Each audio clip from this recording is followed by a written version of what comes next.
রাজ্য স্কুলের শিক্ষক নিয়োগের পরীক্ষায় বড়সড় বদল আনতে চলেছে সরকার। এ ব্যাপারে স্কুল সার্ভিস কমিশনের সঙ্গে সরকারি প্রাথমিক বৈঠকও হয়েছে। স্কুল শিক্ষা দপ্তরের ভাবনা, শুধুমাত্র অষ্টম শ্রেণী পর্যন্ত স্কুলের ক্ষেত্রে শিক্ষকতার জন্য টেট বাধ্যতামূলক করা হবে। যেহেতু রাজ্যে অধিকাংশ উচ্চ বিদ্যালয় পঞ্চম শ্রেণী থেকে, সেক্ষেত্রে এই বিধি কার্যকর করার ক্ষেত্রে স্কুল সার্ভিস কমিশনের পরীক্ষাকে দুভাগে ভাগ করার কথা ভাবা হয়েছে। সেক্ষেত্রে অনার্স এবং স্নাতকোত্তরের আবেদনকারীদের টেট না দিলেও চলবে। পুরনো পদ্ধতিতে স্কুল সার্ভিস কমিশনের পরীক্ষায় তাঁরা বসতে পারবেন। টেট হবে 150 নম্বরের, স্কুল সার্ভিস কমিশনের লিখিত পরীক্ষা হবে 70 নম্বরের। গতবার এসএসসির টেটে যারা উত্তীর্ণ হয়েছিলেন তাদেরই বিষয়ভিত্তিক দ্বিতীয় পত্রে মূল্যায়ন হয়েছিল। সরকারি ব্যাখ্যা, নবম থেকে দ্বাদশ শ্রেণী পর্যন্ত যারা পড়াবেন তাদের ক্ষেত্রে টেট বাধ্যতামূলক থাকার যৌক্তিকতা নেই। সরকারি অনুমোদিত স্কুলের পাশাপাশি এবার সরকারি স্কুলেও শিক্ষকতার জন্য বাধ্যতামূলক হচ্ছে টেট।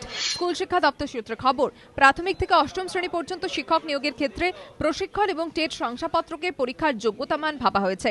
এ ব্যাপারে স্কুল শিক্ষা দপ্তর স্টাফ সিলেকশন কমিশনকে সরকারি বিধির খসড়া সম্পর্কে অবহিত করেছে। এ ব্যাপারে চূড়ান্ত সিদ্ধান্ত নিতে বৈঠকে বসছেন শিক্ষামন্ত্রী ব্রাত্য বসু। জানিয়েছেন, স্কুল সার্ভিস কমিশনের পরীক্ষা নিয়ে এই সপ্তাহে বৈঠক করব, তারপর চূড়ান্ত হবে পরীক্ষা বিধি। শিক্ষার অধিকার আইন অষ্টম শ্রেণী পর্যন্ত কার্যকর। সেই প্রেক্ষাপটে স্কুল সার্ভিস কমিশনের পরীক্ষা বিভাজনের ভাবনা। এবারে স্কুল সার্ভিস কমিশনের পরীক্ষা হবে 9 মার্চ, বিজ্ঞপ্তি জারি হবে এই মাসেই। তার আগে এই ব্যাপারে চূড়ান্ত সিদ্ধান্ত জানাবে সরকার। কৃষ্ণেন্দু অধিকারীর রিপোর্ট, এবিপি আনন্দ, কলকাতা।